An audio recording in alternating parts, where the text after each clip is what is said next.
the 8 minutes of Let's just you do guys this together. sitting on Sorry. one. Hi. Good to see all of you.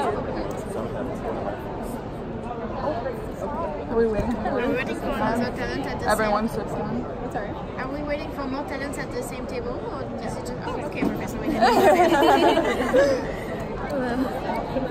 We're all like sweat out, so after like 8 minutes, we'll... Okay.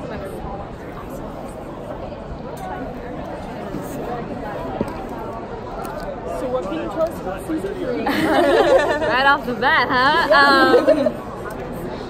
This is a really great season. We're jumping into another universe. I mean, we're broadening our universe as these kids growing up and developing more about themselves. I think for Molly, it's a really wonderful season because she's, you know, traveling on her own and going off on this course independently.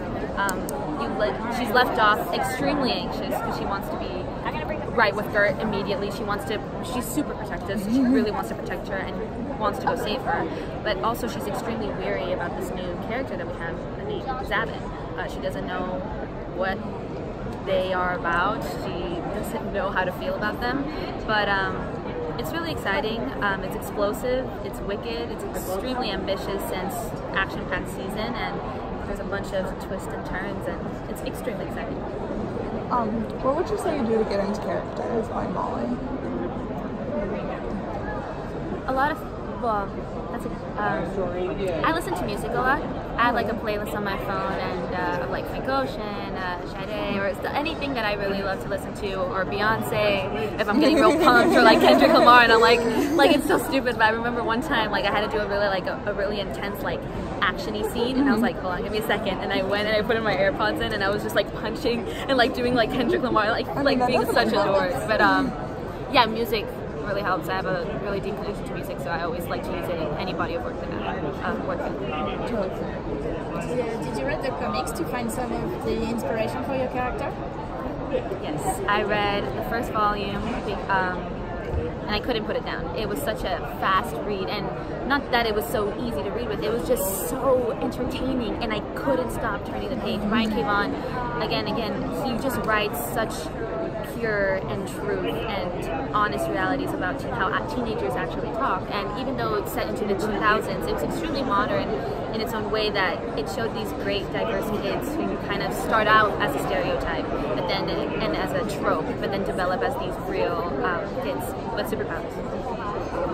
So for sure, I used the comic book and grabbed a lot of information about Molly, and I read it every now and then and be like, oh my god, I can't wait until that character comes on our show. I watched the first 4 episodes. I won't spoil anything here who didn't see it, but what I'll say is like I feel like Molly kind of grew up a little bit in that with her relationship with Zabin, and especially because she's so used to being like underestimated by everybody. So can you tell us about like her arc this season and how she's going to change a little bit more in mature? In the first 4 episodes, Molly wants to be this warrior-esque, and because she's so overprotective and kind of all of her abilities are heightened emotionally, so she needs to learn how to figure that out and use her, not overreact all the time, because once her emotions cling, she's like, I'm going to react right now and I'm going to go fight someone. With Zabin here, she's teaching her how to be this warrior-esque princess and almost inherit the trait of being responsible and grow up as this individual who knows how to control herself, because she says emotion leads a warrior to defeat. And she takes those words extremely wholeheartedly throughout the season, and that carries her along the season. Besides having that relationship with Zabin and learning how to be this warrior, she's also learning that, learning what her innocence is. She's going through a battle with her innocence throughout the whole season, and if she's going to lose it or not. As a Latina myself, like it's really cool to see some aspects of like Latin culture coming in, like with quinceañera last season, and kind of how you're starting to mix in Spanish. Do you feel like you get input sometimes on like what to add where, or do you, I don't know, how do you kind of draw on that? Molly, see, every season I've had the best opportunity, whether when we do a scene that's based on our culture, to represent the culture, you know, I always talk with the writers and make sure that it's not because they want to check a box, and make sure that it's genuine. And what I loved about the quinceañera scene, because I read it and at first I was like, oh, are they going to stereotype? stereotype this. But walking into the set, everyone took it with such grace. They didn't even care. They didn't do it like if it was going to be a sweet 16. They took it in like if it was if it was part of the American culture, which our culture is. So I think what I enjoyed about it is that it wasn't a quinceañera like the huge wedding stereotype way that we see on television, which isn't bad. But it was a quinceañera that showed celebration of this girl growing up. Cherishing family, which is a huge part of our culture, that we really love our family and we really cherish that time with our family. So I do put input as much as possible. I remember last year with some Spanish, I got it helped out, so it's not like awkward. But yeah, I'm all for it. I always want to root for my culture and represent it accurately. I mean, who doesn't? I don't, because I grew up watching TV and not seeing accurately represented culture, so I make sure I'm head in first when I read a script that involves Spanish or anything culturally related. This year you get to do a crossover with Cloak and Dagger. Have you already shot some scenes? What can you tell us about that? Wow, we wrapped a couple months ago, and it's epic. I think what's so amazing is that Aubrey and Olivia came in and just brought the energy, and they really bounced off of our witty characters, because our dialogue, Renzi said this earlier in an interview, but I thought that was really interesting, our dialogue is witty really, and we break into jokes all the time, and to have comic relief from this really dark and craziness that we're going throughout the season. But what I really enjoyed is that they just kind of dove right in, and we really connected, and you can tell that, you could tell on screen. It just fits perfectly for the show. So we're still gonna have some scene where we're gonna laugh during the season 3. Yes, you're gonna laugh. You're gonna laugh, you're gonna cry, you're gonna be super excited, and it's a fun ride.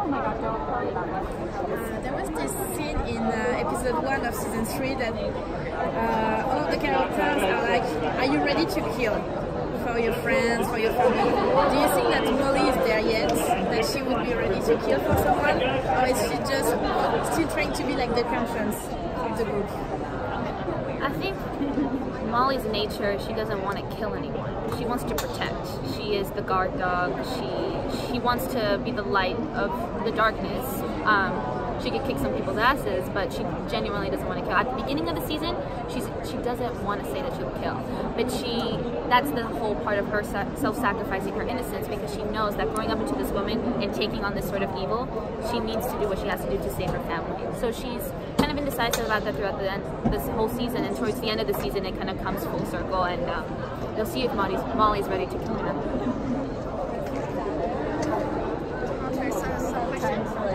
Thank you.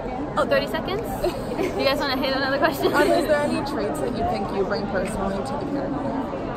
There's this aspirational aspect that I really enjoy about Molly. Her enthusiasm, her positivity, her just being this really fun, Willy character. I don't know. I think I just insert that I'm a real teenage girl, and I go through the same anxieties and the same insecurities that all these teenage girls go up to, and I just want to empower her. And every time I bring this certain anxiety or this insecurity or part of my culture, I just want to empower Molly as much as possible. So that's where I inherit some of my traits into Molly.